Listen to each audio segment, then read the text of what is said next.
अब सऊदी अरब जो है इंडिया के अंदर 750 मिलियन के जो फंड्स हैं वो लेके आ रहा है। सो ये हमने तो बताया गया था कि बहुत सारा जो पैसा आ रहा है that is coming in Pakistan, क्यों नहीं आ रहा? इंडिया के रिलेशन इस्लामिक कंट्रीज के साथ बेहतर हो रहे हैं, वो बिजनेस कर रहे हैं आपस में। आपको नहीं लगता कि हम लोग आइसोलेट होते जा रहे हैं, कटते जा रहे हैं, साइड पे होते जा रहे हैं? ऐसे ही है, ऐसे ही। यकीन जानिए कि दुख ही होता है।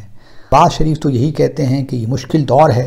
अब प्रॉब्लम आप लोगों को ये आ रखी है पाकिस्तान को, आप समझ ही नहीं पा रहे कि इंडिया किस लेवल पर है। आपने इतने हमारे सैनिकों को परेशान नहीं किया जिससे कहीं ज्यादा बलूचिस्तान और टीटीपी वालों ने निपटा दिए। अभी तक जो मेरी इंफॉर्मेशन एंड रिसर्च है कि पिछले 5 सालों में मिडिल ईस्ट जो है वो तकरीबन 164 प्राइवेट डील्स के अंदर इंडिया में शामिल है, और ये जो फंड्स हैं तकरीबन $40 बिलियन के फंड रेज किए हैं इंडियंस ने। देखें, इस्लामिक कंट्रीज, अब वो जो हमारे अरबी भाई हैं वो भी जियो इकोनॉमिक्स पे जा चुके हैं, वो भी इससे अगली सोच रहे हैं। वो डिसीजन करते हैं कि भारत के साथ रिलेशनशिप रखेंगे तो हमारा फायदा क्या है, आपके पास रिलेशनशिप रखेंगे तो आप कर्जे मांगेंगे। कांग्रेस के मिनिस्टर पाकिस्तान को हमारी नोट छापने की मशीन दे रहे हैं, और उसके बाद महज 2 साल के अंदर हमारी इकोनॉमी के अंदर ब्लैक मनी इतनी ज्यादा बढ़ जाती है कि हमसे हैंडल नहीं हो पाती। और जब नोटबंदी हुई तो आपके कराची के अंदर वो हसवानी था, क्या नाम था, दोनों ब्रदर्स ने आत्महत्या करी थी। अनानी कालिया थे, उनकी कंपनी बंद हो गई। नमस्कार दोस्तों, नमो राष्ट्रवाद में आपका स्वागत है। आज के इस वीडियो में हम देखेंगे कि सऊदी अरब जो है वो भारत में हजारों करोड़ की इन्वेस्टमेंट कर रहा है, लेकिन जब वहीं पाकिस्तान ये चाहता है कि उसके इस्लामिक मुल्क और सऊदी अरेबिया इन्वेस्टमेंट करे तो उन्होंने साफ मना कर दिया और पाकिस्तानियों को लात मार के भगा दिया। अब इनका हमेशा यही चलता है कि इनका जो प्राइम मिनिस्टर जाता है वो जाता है वहाँ पे भीख मांगने के लिए, कटोरा लेके। इनके पास इन्वेस्टमेंट के लिए कुछ ऐसा नहीं है कि सऊदी अरब इनके पास इन्वेस्टमेंट करे और वो इन्वेस्टमेंट उनकी कवर हो जाए। ये लोग जाते हैं सिर्फ लोन मांगने के लिए, भीख मांगने के लिए, और इसी तरह से इनके पास ऐसा कोई सिस्टम नहीं है कि कोई बाहर की इन्वेस्टमेंट इनके पास आएगी भी। लेकिन ये लोग इस बात को समझते नहीं है। ये अपने आप को कंपेयर करते हैं भारत के साथ, और भारत के साथ कंपैरिजन इनका कोई बनता नहीं है। जहां भारत में हजारों करोड़ की इन्वेस्टमेंट आती है पूरी दुनिया भर में से, और सऊदी अरेबिया भी बहुत बड़ी इन्वेस्टमेंट अब भारत में कर रहा है, वहीं पाकिस्तानी भी चाहते हैं कि इनके पास इन्वेस्टमेंट आए, और वो पॉसिबल ही नहीं है। और नॉर्मल इन्वेस्टमेंट तो छोड़िए, अभी कुछ दिन पहले ही कराची में एक नया मॉल ओपन हुआ, और जैसे ही वो मॉल ओपन हुआ उसमें जितने भी सामान था उसकी लूटपाट शुरू हो गई। तो सुरक्षा व्यवस्था का, सिक्योरिटी का कितना बुरा हाल है कि तो आपको क्या लगता है कि सऊदी अरब को पाकिस्तान में इन्वेस्टमेंट करनी चाहिए या नहीं करनी चाहिए? जो भी आपके विचार हों कमेंट बॉक्स में जरूर बताइए। वीडियो अच्छा लगे तो लाइक करें, शेयर करें, चैनल को सब्सक्राइब करें, चैनल को ज्वाइन करें, और आइए आगे बढ़ते हैं इस वीडियो में। दोस्तों, पाकिस्तान ने काफ़ी कोशिश की कि हम इंटरनेशनल इन्वेस्टर्स को कन्विंस करें, पर्टिकुलरली अरब वर्ल्ड के ममालिक को। अब सऊदी अरब जो है वहाँ पे एक asset manager heads financial private capital group है, जो कि इंडिया के अंदर 750 मिलियन के जो फंड्स हैं वो लेके आ रहा है। अब देखें, ये ज़्यादातर जो पैसा जाएगा ये इंडिया की होम ग्रोन कंपनीज में पैसे लगा रहे हैं। इट मीन्स कि इंडियन कंपनीज के अंदर इतनी जान है कि वहाँ पे आके बाहर से लोग पैसा इंजेक्ट करेंगे। ये आप देखें कि when it comes to business, the Saudis are looking India only purely from a business lens. They don't see India as a Hindu India. For the last 77 years, Pakistan has tried everything to convince the Muslim world कि भाई देखें वो Hindu country है, वहाँ पर मुसलमानों के साथ ज़्यादती हो रही है। कश्मीर में देखें उन्होंने क्या किया हुआ है, ऑर्गेनाइजेशन ऑफ इस्लामिक कोऑपरेशन जो है वो अपनी एक लगी हुई है। लेकिन at the end of the day ये $750 मिलियन जो लगा रहे हैं, इसमें से कुछ पैसा उन्होंने पहले ऑलरेडी लगाया हुआ है, और टोटल $1 बिलियन है, लेकिन कुछ 350 मिलियन जो है वो इंडिया की प्राइवेट इक्विटी कंपनीज के अंदर लगाएंगे। सो ये 750 मिलियन मतलब एक हफ्ते में इतना पैसा आ रहा है। So why are they coming? It's only the opportunity. ठीक है, 10 साल पहले, 15 साल पहले इंडिया के अंदर ये अपॉर्चुनिटीज नहीं थी।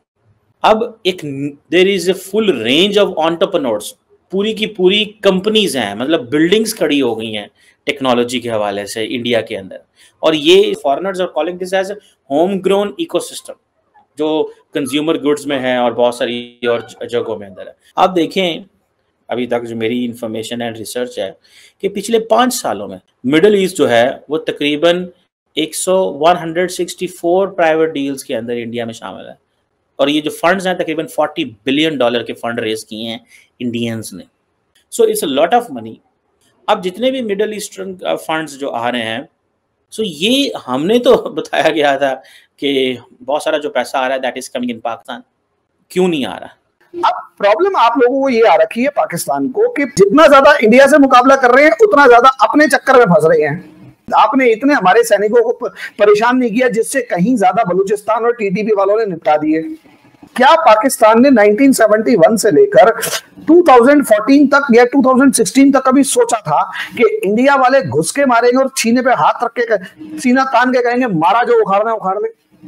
अभी प्रॉब्लम ये आ रही थी हमारे देश के अंदर कि नॉर्मली एक माइंडसेट बना हुआ था कि अगर पाकिस्तान खुश है तो हमें कम परेशान करेगा और पाकिस्तान नाराज है तो ज्यादा परेशान करेगा, लेकिन ये पक्का था कि परेशान करेगा। अब इसीलिए नॉर्मली कांग्रेस गवर्नमेंट जो होती थी वो पाकिस्तान को बैक चैनल बहुत खुश रखने की कोशिश करती थी। कांग्रेस अगर पाकिस्तान के साथ प्यार से बात करती तो उनको प्रॉब्लम होती, तो इसलिए बैक चैनल कांग्रेस बहुत अच्छी बात करती थी, फ्रंट पे ये लोग बिल्कुल भी जिसे कहते हैं चुप रहते थे नॉर्मली। अच्छा, आप आरजू जी सोच कर देख सकते हैं, ये तो ऑफिशियल रिकॉर्ड्स में आपके में भी है और हमारे में भी है कि हमारी नोट छापने की जो करेंसी जो प्रिंटिंग मशीन होती थी उनकी मशीनें और डाई वो कांग्रेस गवर्नमेंट ने पाकिस्तान को बेचती थी और पाकिस्तान ने उनको अब वो कबाड़े की जो मशीनें थी वो इंडिया से पाकिस्तान को ही बेची जा सकती थी क्या?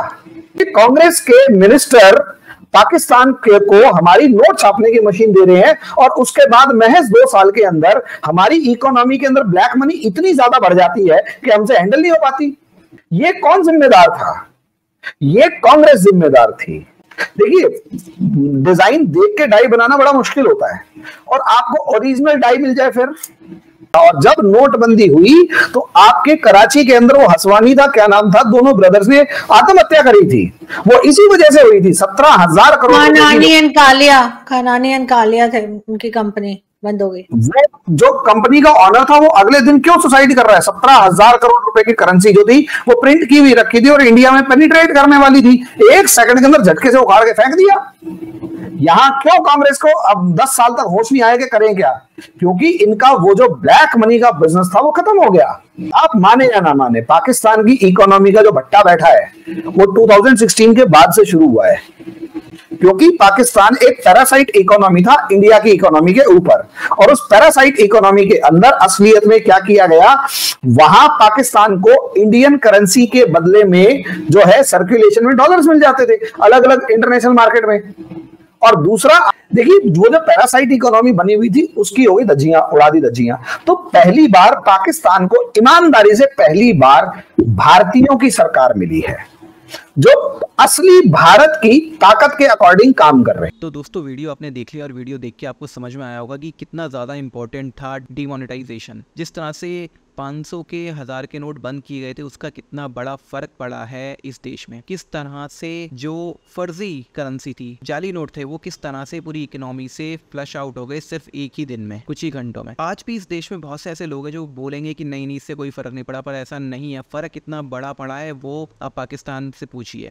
पूरी इकोनॉमी इनकी ख़त्म हो गई, और जो इकोनॉमी ख़त्म हुई है वो पिछले 10 साल में ही हुई है जब से मोदी जी आए हैं। उससे पहले कांग्रेस ने तो इनको अपना दोस्ती बना रखा था और बैक चैनल के थ्रू इनके साथ बातचीत होती थी, जैसे कि इस वीडियो में जो एक्सपर्ट हैं वो बोल रहे हैं, वो बात बिल्कुल ठीक है। तो जिस तरह से मैंने बताया है कि सिक्योरिटी का बहुत बड़ा इशू है, जैसे अभी पूरा मॉल ही लूट लिया गया, उसी तरह से पाकिस्तान की अपनी कोई इकोनॉमी है नहीं जिसकी वजह से इनके पास कोई इन्वेस्टमेंट आती नहीं है। कोई इन्वेस्टमेंट करेगा भी तो इन्वेस्टमेंट करके वो फंस जाएगा बहुत बुरी तरह, उसे कोई रिकवरी नहीं होगी। यही रीज़न है कि सऊदी अरेबिया या कोई भी देश पाकिस्तान में कोई इन्वेस्टमेंट नहीं करना चाहता है। आप इसके बारे में क्या सोचते हैं कमेंट बॉक्स में ज़रूर बताइए। वीडियो आपको कैसा लगा? वीडियो अच्छा लगा हो तो लाइक करें, शेयर करें, चैनल को सब्सक्राइब करें, चैनल को ज्वाइन करें, और मिलते हैं अगले वीडियो में। तब तक के लिए जय श्री राम।